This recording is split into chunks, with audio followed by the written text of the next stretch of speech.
کوئی بھی انسان اس دنیا میں، اور یہ بات بھی طے ہے کہ اس دنیا میں آنے کی ترتیب ہے، اس دنیا سے جانے کی ترتیب نہیں ہے۔ دادا پہلے آتا ہے، اس کے بعد باپ آتا ہے، پھر اس کے بعد بیٹا آتا ہے، پھر اس کے بعد پوتا آتا ہے، لیکن جانے میں دادا موجود ہے، پوتا پہلے چلے جاتا ہے، باپ موجود ہے، بیٹا پہلے چلے جاتا ہے، بیٹا موجود ہے، باپ پہلے چلے جاتا ہے۔ تو میرے مسلمان دوستو، اس دنیا میں جتنے بھی لوگ آ رہے ہیں، ایک دن آئے گا کہ وہ سب کے سب اس دنیا سے چلے جائیں گے۔ آج سے 100 سال پہلے ہم میں سے کوئی نہیں تھا، آج کے 100 سال کے بعد ہم میں سے کوئی نہیں ہوگا۔ تو یہ میرے رب کا بنایا ہوا نظام ہے، کچھ آ رہے ہیں، کچھ جا رہے ہیں۔ اس دنیا سے رخصت ہونے کے بعد ایک عالم شروع ہوتا ہے، اسے عالم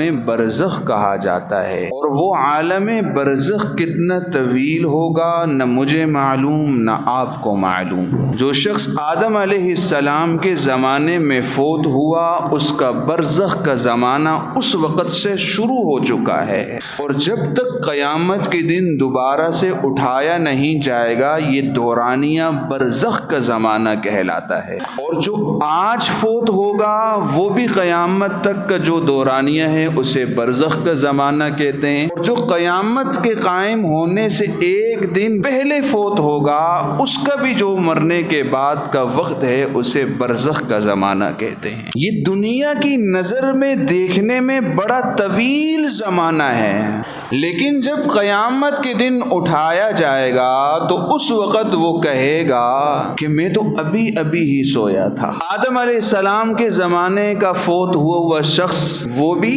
قیامت سے ایک دن پہلے فوت ہونے والا شخص، وہ بھی دونوں یہی کہیں گے ہم تو ابھی ابھی آنکھیں بند کی تھی، ہمیں کس نے جگا دیا۔ تو میرے مسلمان دوستو، وہ عالم برزخ ہے۔ اس کے بعد ایک اور سلسلہ شروع ہوتا ہے جسے قیامت کا دن کہا جاتا ہے، حساب و کتاب ہوگا، پھر ہمیشہ ہمیشہ کے لیے جنت ہے یا ہمیشہ ہمیشہ کے لیے جہنم ہے۔ تو میرے مسلمان دوستو، یہ قیامت کا جو دن ہے یہ بھی بڑا ہولناک دن ہے۔ قرآن پاک میں اللہ رب العزت نے ارشاد فرمایا، کان مقدارہ 50,000 سنہ، قیامت کے دن کا مقدار 50,000 سال سے بڑا ہے۔ اتنا طویل زمانہ، ایک دن کا 50,000 سال، اور اس کی ہولناکی کیسی ہے، اس کی خوفناکی کیسی ہے، یہ ہم انسانوں کا ذہن اس کا تصور بھی نہیں کر سکتا۔ قرآن پاک میں اللہ رب العزت نے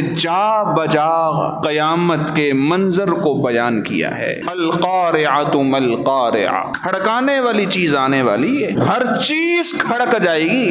یہ سورج جو آج پوری دنیا کو روشن کر رہا ہے، اس سورج کی روشنی بے نور ہو جائے گی۔ اذا الشمس کورت واذا النجوم انکدرت وَإِذَا الْجِبَالُ سُيِّرَتْ، آج اتنے مضبوط پہاڑ جو اپنی جگہ سے ہلتے نہیں، کل قیامت کی اس ہولناکی کے اندر یہ بھی روئی کی طرح ہوا میں اڑ رہے ہوں گے۔ اِذَا زُلْزِلَتِ الْأَرْضُ زِلْزَالَهَا وَأَخْرَجَتِ الْأَرْضُ أَثْقَالَهَا، یہ میرے رب قیامت کو بیان فرما رہا ہے۔ یا ایھا الناس اتقوا ربکم ان زلزلۃ الساعۃ شیء عظیم، یہ میرے رب قیامت کو بیان فرما رہا ہے کہ قیامت کا زلزلہ بہت بڑی چیز ہے۔ یوم ترونها تذہل کل مرضعۃ عما ارضعت وتضع كل ذات حمل حملها وترى الناس سكارى وما هم بسكارى ولكن عذاب الله شديد، کہ اس دن آپ دیکھو گے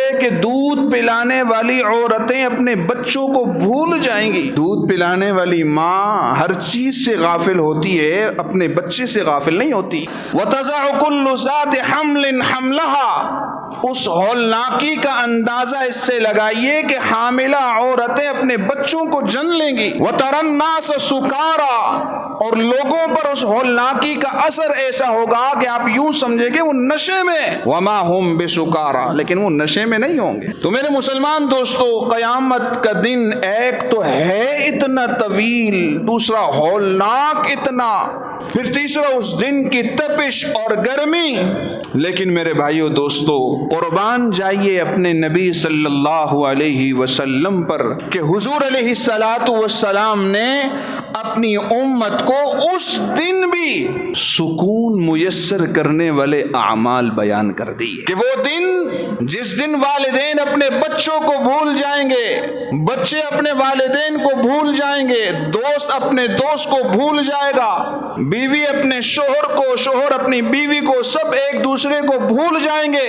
لیکن میرے مسلمان دوستو، حضور علیہ الصلاۃ والسلام نے اس ہولناک دن کے لیے بھی ایسے اعمال بیان فرمائے ہیں، اور فرمایا جن کے اندر یہ اعمال پائے جائیں گے وہ اس ہولناک دن میں بھی اللہ کے عرش کے سائے تلے ہوگا، وہ اس ہولناک دن میں بھی اللہ کے عرش کے سائے تلے ہوگا، وہ اس گرمی اور تپش والے دن کے اندر بھی اللہ کے عرش کے سائے تلے ہوگا، جس دن کی تپش اور گرمی آج ہم سے یہ دنیا کی تپش گرمی نہیں ہوتی، برداشت نہیں ہوتی نا، حالانکہ ہم سے سورج کتنے ہزاروں میل دور ہے، اور قیامت کے دن یہ سورج ہمارے سروں کے اوپر ہوگا۔ حدیث مبارکہ میں آتا ہے 1 میل کے فاصلے پر ہوگا، آج ہزاروں میل دور، قیامت کے دن 1 میل کے فاصلے پر۔ آج ہمارے پاس اے سی کا نظام، پنکھے کا نظام، سائے کا نظام، کپڑوں کا نظام، گرمی سردی کے الگ الگ کپڑے، جوتے، ہر چیز، کل قیامت کے دن کچھ بھی نہیں ہوگا، کچھ بھی نہیں،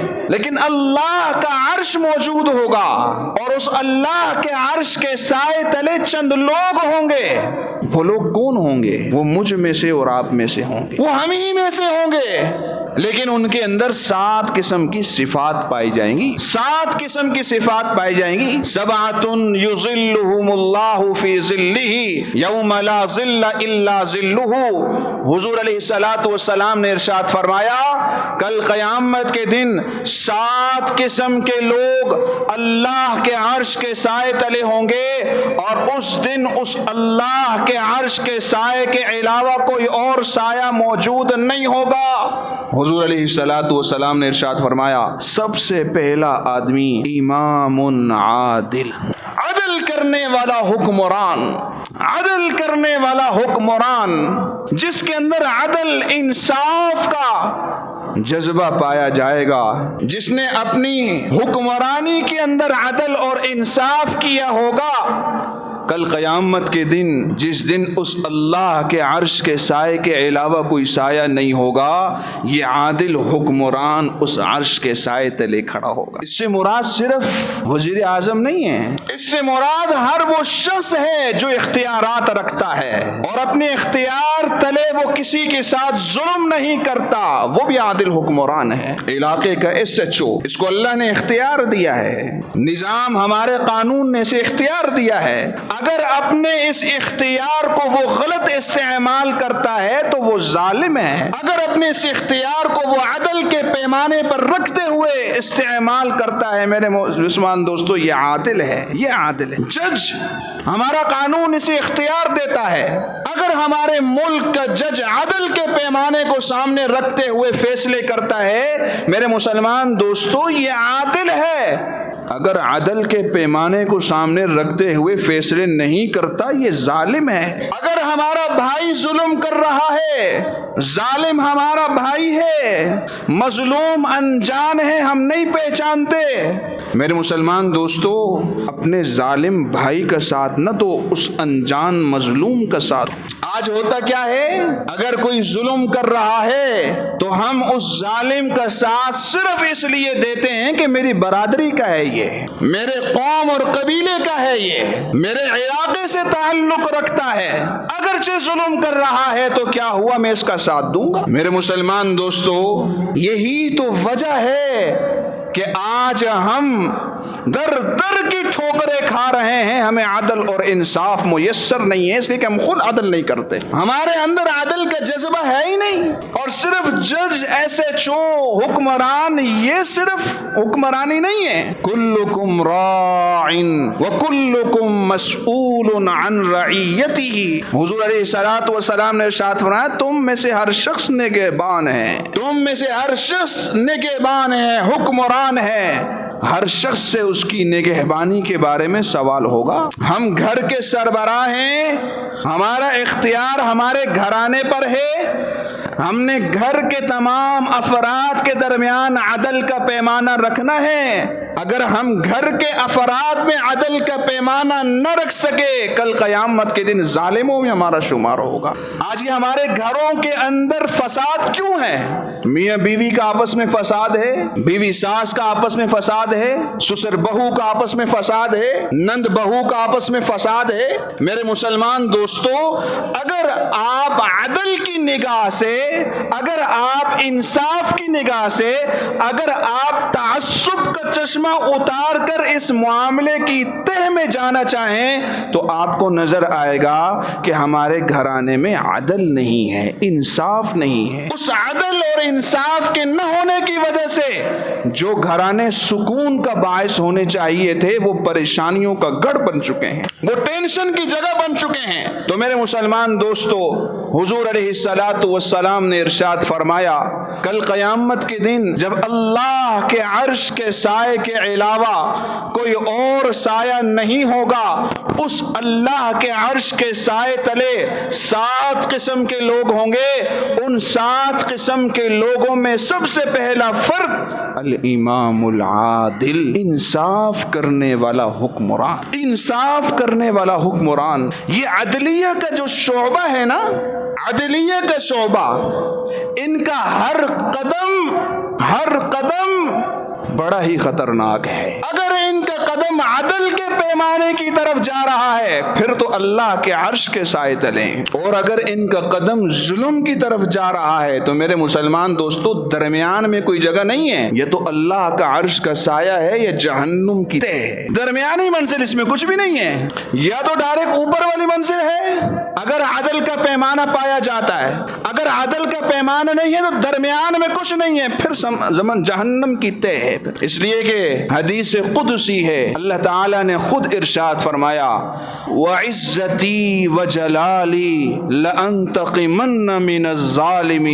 فِي عَاجِلِهِ أَوْ آجِلِهِ۔ میرے عزت کی قسم، میرے جلال کی قسم، میں ظالم سے ضرور بضرور انتقام لوں گا، چاہے وہ جلد لوں چاہے وہ کچھ دیر سے لوں۔ اور جب اللہ تعالیٰ قسم اٹھائیں اپنی عزت کی، اپنے جلال کی، اور پھر کہیں کہ میں ظالم سے انتقام لوں گا، میرے مسلمان دوستو اس کے بچنے کا کوئی ہمیں راستہ معلوم نہیں ہوتا۔ تو یہ عدلیہ کا نظام یہ کوئی ایسا ویسا نظام نہیں ہے۔ اگر یہاں عدل اور انصاف کا بول بالا ہوگا تو کل قیامت کے دن اللہ کے عرش کے سائے تلے ہوں گے۔ اگر یہاں عدل اور انصاف کا بول بالا نہیں ہوگا تو پھر میرے رب کے انتقام سے پھر یہ لوگ بچ نہیں سکتے، پھر یہ لوگ بچ نہیں سکتے۔ 20 واقعات ہیں، وقت کم ہے کہ میں آپ کو سناؤں کہ جن لوگوں نے عدل اور انصاف کے پیمانے کو مد نظر رکھ کر اپنے اختیارات کو استعمال کیا، اللہ تعالیٰ نے دنیا میں بھی سرخرو کیا، قیامت میں بھی سرخرو کریں گے انشاءاللہ۔ اور جنہوں نے دنیا میں عدل اور انصاف کا پیمانہ سامنے نہیں رکھا، اقربا پروری کو سامنے رکھا، رشتہ داری کو سامنے رکھا، اپنے رہن سہن علاقے والوں کو سامنے رکھا، پیسے کو فوقیت دی، اللہ تعالیٰ نے دنیا میں بھی ذلیل اور رسوا کیا، آخرت میں بھی ذلیل اور رسوا کرے گا۔ حضور علیہ الصلوۃ والسلام نے ارشاد فرمایا، کیا تمہیں معلوم ہے کہ ماضی کی امتوں کو کیوں تباہ و برباد کیا گیا؟ ماضی کی اقوام کیوں تباہ و برباد ہوئیں؟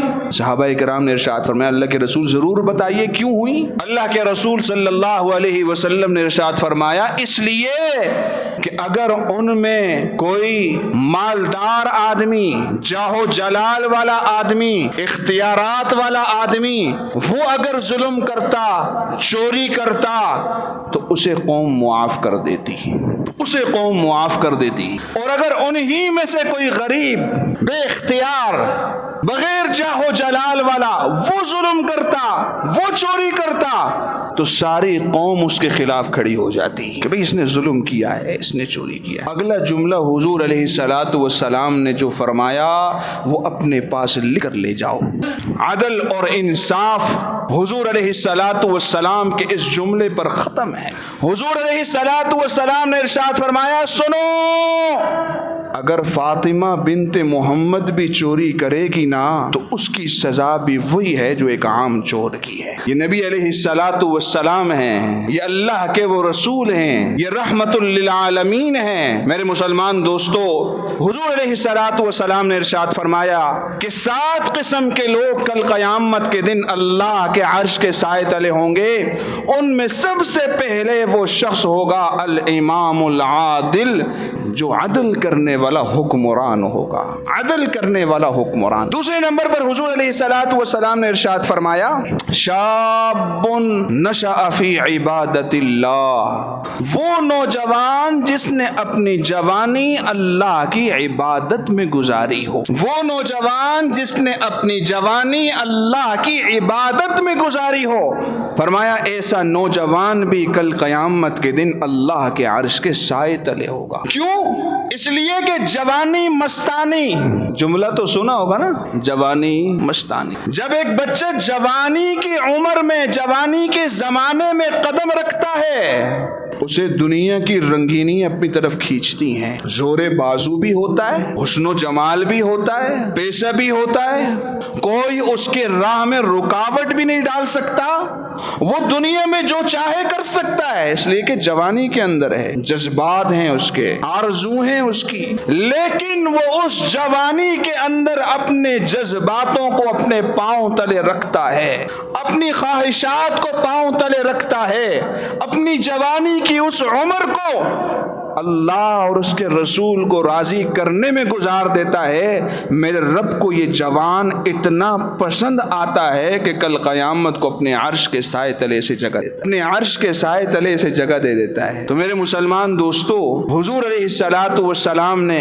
قیامت کی اس ہولناکی، قیامت کی اس دہشت، قیامت کی اس گرمی سے بچنے کے لیے یہ چند صفات بیان فرمائی ہیں، جن میں سے 2 آپ حضرات کے سامنے ذکر کر دی گئیں۔ نمبر 1، عدل کرنے والا جو حکمران ہوگا وہ بھی قیامت کی ہولناکی سے بچا ہوگا۔